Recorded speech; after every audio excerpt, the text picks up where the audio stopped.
বাবু। হ্যাঁ মা। অপু, ও মা, কি তুই এখনো রেডি হসনি? হ্যাঁ মা, আরেকটু। আরেকটু মানে? নিচে গেস্টরা সব ওয়েট করছে তোর জন্য। চল তো, জলদি চল। যাচ্ছি। ম্যানেজ করতে পারছেন একটু দিবে? তুই দেখছিস আমার হাতে? প্লিজ মা।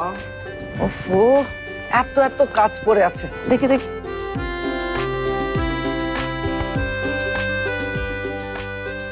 এই তো, এটা ঠিক আছে। Looking so handsome. আমার ছেলে এত হ্যান্ডসাম, তারপর আবার রেডি হতে এতক্ষণ লাগে নাকি? চল তো মা, আর একটু সময়। Thank you, thank you. চলে চলে। আসি। হ্যাঁ, আমি কিন্তু তোর জন্য ওয়েট করছি।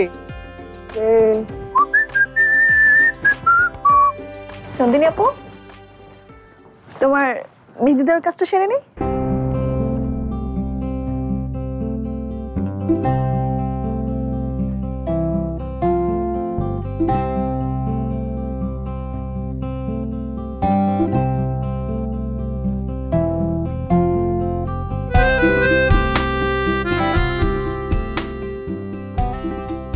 তোমাদের দুজনকে কিন্তু ভালোই মানাবে নন্দিনী আপু।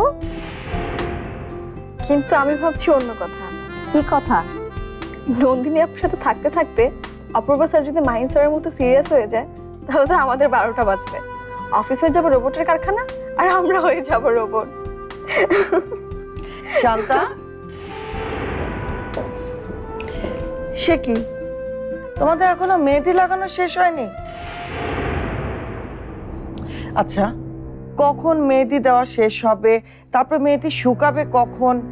তারপর নন্দিনীর গোসল তো করতে হবে, আর সাজ তো বাকি আছে এখনো। এটা আমাদের উপর ছেড়ে দিন ম্যাডাম, সময় মতো সব হয়ে যাবে। ঠিক আছে, তাহলে এই সমস্ত কিছু তোমরাই বুঝে নাও, আমি চললাম।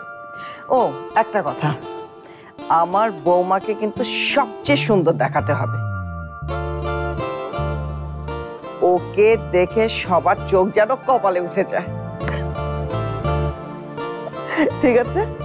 নন্দিনী আপুর চোখে শুধু কাজল দিলেই পরীর মতো দেখায়, আর এটা তো বিয়ের সাজ ম্যাডাম। আচ্ছা চলি, আমার নিচে আবার অনেক কাজ পড়ে আছে। ওকে।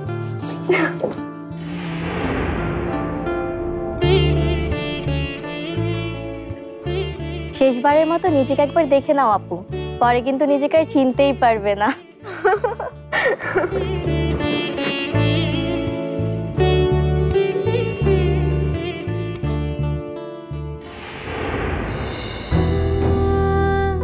নিজেকে আমি অনেক দিন থেকে যে আর চিনতে পারি না, না হলে আজ কেন আমি বিয়েতে বসবো?